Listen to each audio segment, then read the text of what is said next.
Lesson 26, looking at power series, theoretically in a second time. Again, in the last section of notes, we did actually talk about the generic series, the Taylor series and the Maclaurin series. And we did kind of brief on the power series, being the power series, that infinite series that corresponds to the Taylor polynomials or the Maclaurin polynomials centered around a specific point. So, the first example says, recall the infinite polynomial approximation of e to the x at the point 0, 1.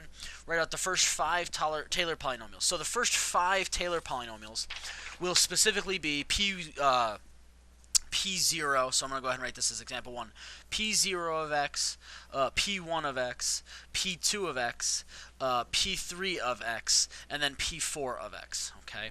After I've written out the first 4 Taylor polynomials, okay, 0 degree, 1st degree, 2nd degree, 3rd degree, 4th degree, if it's asking for the 5th degree polynomial, then just to be safe, I'll write out P5, okay, and then write out the infinite Taylor polynomial referred to as the power series, okay? So then I want the actual f of x is equal to, what is that series going to be, okay? Now, if we recall from the previous information, the previous videos, p sub 0 is equal to 1, p sub 1 is equal to 1 plus x. Again, the way we do these is working with the first derivative, second derivative, third derivative, so on and so forth, and plugging in the points around specifically 0. Again, we did this in the last video. I'm not going to repeat this. The next one was 1 plus x plus, it was x squared divided by 2 factorial. Okay, notice, again, increasing the power of x by 1 every time that I add a piece. And then now we have this 2 factorial starting up here. The next one would actually be this, 2 over 2 factorial plus x to the power of 3 over 3 factorial. You'll start to see this pattern. So this is going to be 1 plus x squared over 2 factorial plus x to the power of 3 over 3 factorial plus x to the 4 over 4 factorial. And then the last one, again, I'm not going to write it down. It is a continuation of all that information. Now, how do I make this into a series? Okay, into an infinite series that is continuously added on. Now, if I recognize the pattern here, technically I would have n equals 0 to infinity. It starts at a power of 0, such that the first one, anything to the power of 0 is going to be 1. So I'm going to have 0 for the first term, so that would make sense for me to have n for something to the power of n. Now, how do the rest of this work? Well, wouldn't it logical for it be x to the power of n? Because then when I plug in 1, I get this one. When I plug in 2, I get this one, x to the power of 2, and so on and so forth. And this will all be divided by what? Well, logically, n factorial. Yes, 0 factorial is 1. 1 factorial is 1. And then I continue on. I have 2 factorial is 2. 3 factorial, when I plug in 3, is going to be that 6 value, and so on and so forth. So this continues on forever. This is the infinite series, the power series of e to the x. And we'd like to think this is exactly equal to. We're not completely sure that this is true yet. Okay, again, we'd like to think that this is perfectly equal to e to the x at every single point of x. I am not 100% confident with that yet. Okay, so I'm going to keep this in mind for this being my power series, my power series. And let's talk about what other power series might look like. Okay, we have this definition of what a power series is. Again, if you look very closely, it's some series a sub n. It's some series, some sequence inside of a sum with x to the power of n. So x is just increasing in power for every single step. It's increasing in power. We have the power series centered somewhere else, so in this case we could have it centered at C, and that would also be applicable. Okay, so when looking at this then, we're going to look at this next one right here. Again, it says write out the following power series to determine the value of C where the series is centered. Okay, so that makes sense for us to easily tell where the series is centered. The way that we can do that is just by looking at, is there an x minus something inside the series? So for 3a, we're going to look at the sum as n equals 0 to infinity of x to the power of n divided by n factorial. Now this is the series that we just played with, the series that we just learned. Okay. First off, write it out. So I'm going to have, when I plug in 0, it's x to the power of 0 divided by 0 factorial plus x to the power of 1 divided by 1 factorial plus x to the power of 2 divided by 2 factorial. Why can I do this quickly? Because all I'm doing is replacing the n's.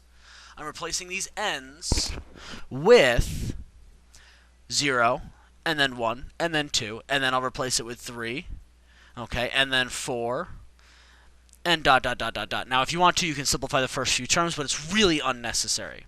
Where is it centered?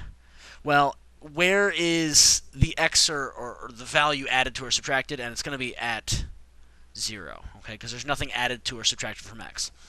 Let's look at 3b. 3b is specifically n equals 0 to infinity, and now I have negative 1 to the power of n, x plus 1 to the power of n. Well, I hope that you're logically thinking that we're centered, okay, at the value of a negative 1. Again, why negative? Well, because in my formula, we're centered at x minus c, centered at c. Again, x minus c, centered at c. So this should be a negative 1 that we're actually centered at. Well, if that's the case, let me go ahead and write this out. Very, very carefully write this out. When I plug in 0, I'm going to get a positive 1. When I plug in 0, I'm going to get 1. So I'm going to have, technically, x plus 1 to the power of 0. This whole thing is just a value of 1. Keep that in mind that this is really just 1. Plus, when I plug in 1, I'm actually going to have a negative 1 times x plus 1 to the power of 1. Okay? Plus, now the negative is going to change to a positive when I plug in the next number. When I plug in 2, I'm going to get a negative 1 squared, which is just a positive 1. Then I'm going to have x plus 1 to the power of 2. Next, plus a negative 1 again. So technically, I should be just changing this whole thing to a minus sign. Changing this whole thing to a minus sign. So it'll be 1 minus this thing plus this thing minus my next one's going to be x plus 1 to the power of 3. Okay, and so on and so forth. Again, if you wanted to manipulate these and simplify them better, we could. But in terms of this, we can just leave it right here, and this is plus dot, dot, dot, dot, dot. Again, it's alternating addition, subtraction every single step. Again, notice how I'm not doing much with these. It's honestly, again, just writing out the series so I know what they're supposed to be looking like, okay? How they're being seen. My next series is n equals 0 to infinity of 1 over n, x minus 1 to the power of n, okay? Now this next one here, okay, when I plug these values in, 0 doesn't make any sense. Okay, again, when I plug in 0, that doesn't make any sense. So really, where should I be starting? I should be starting at a value of 1. So we're actually going to change this problem to be starting at 1. No, you should generally not do this, but in this case, we're going to. Okay?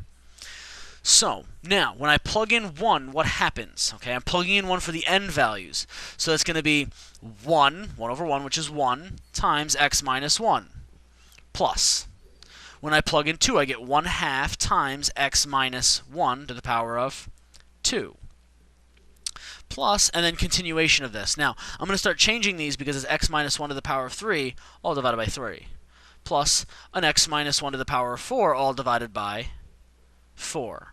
Plus, dot, dot, dot, and so on and so forth. Okay, again, so that is my infinite series. Where is it centered?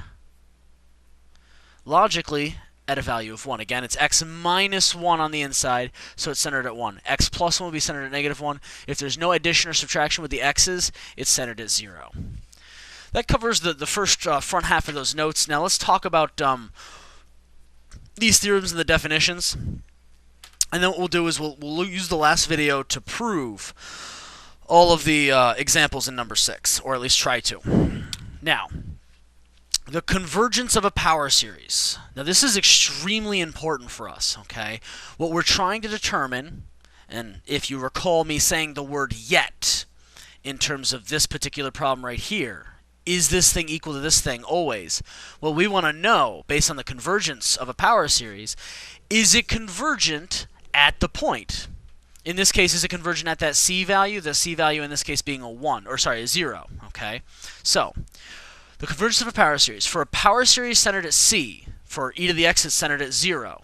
Okay, for this one it's centered at 0. Precisely one of the following is true. The series only converges at that number. Well, again, we set it up so that no matter what we do, at least the number, that value at that certain location is perfectly correct. The next situation is this: there exists a real number r greater than 0, a value r greater than 0, okay, such that the series converges absolutely for x minus c less than r and diverges greater than r. Remember, what's absolute value? Absolute value, in mathematical sense, most appropriate for us, the absolute value is a distance, okay? The absolute value is a distance. So, we either have it converge at a point, or at a distance away from C. Okay, specifically in a set of values away from C, whereas in this one it diverges outside of that. Okay, again, in terms of a picture, think I have the e to the x graph. We are convergent in this set of values and divergent over here. So we have a graph that does something like this. Okay, and it does something perfectly right here between those set of values, but everywhere beyond that, it screws up. Okay, that's what case 2 is saying. It's convergent on a set of values around that point, that 0 point, or the C value. Then, the last one is the series converges absolutely for all x. Now, this is the best possible case. This case tells us that no matter what x value I pick, this thing is perfectly convergent for every single x. Okay? So what we're really trying to do is we're trying to determine if these series are convergent for the x values, or for what set of x values are they convergent. Okay, we're not trying to determine are they convergent overall. We're just trying to say, is it convergent for this set of x values, for this set of x values, for all set of x values. Okay, now the next piece is the number r is called the radius of convergence. Okay, so what we're saying here is that there's a number that we're bounded between. So on this little thing, let's just say we were bounded between 2 and -2. If we're bounded between those two numbers, my radius is actually going to be a radius of 2. Because I have from 0 to 2, 0 to 2 is the radius, I can go in the opposite direction as well. That's what the r value stands for in this setup right here. It stands for the radius of convergence. Okay. Now, if the series converges only at C, the radius of convergence is r is equal to 0. Keep that in mind. Okay, that if the radius of convergence is just at the point, then r is equal to 0. We want to be able to state that. If the series converges for all x, r is equal to infinity. Okay, so we can have r equals to a number, r equals to 0, r equals to infinity. Okay, or r doesn't converge really at all. But again, remember, for these power series, it always converges at that value of C. It always converges at that value of C. Okay, the last thing is the set of all x values for which the power series converges is called the interval of convergence. So, in most examples, you'll be asked for either one or the other or both. Radius of convergence is a number, okay? The set of x values away from the point that we picked, away from C. The interval of convergence up here, the interval, okay, would be -2 to 2, and I'm deciding to enclose -2 and 2. I might have an interval that looks like open to +2 open, okay? It might not include those points. So, in certain situations, I have to check the endpoints to see if those are actually convergent or not. And we will actually work through that concept in the next video on the next set of problems. So, in the next video, we will talk about, again, these examples and finding the radius of convergence and the interval of convergence for these particular series. This will allow us to determine, right here, okay, in some way, does this thing converge appropriately?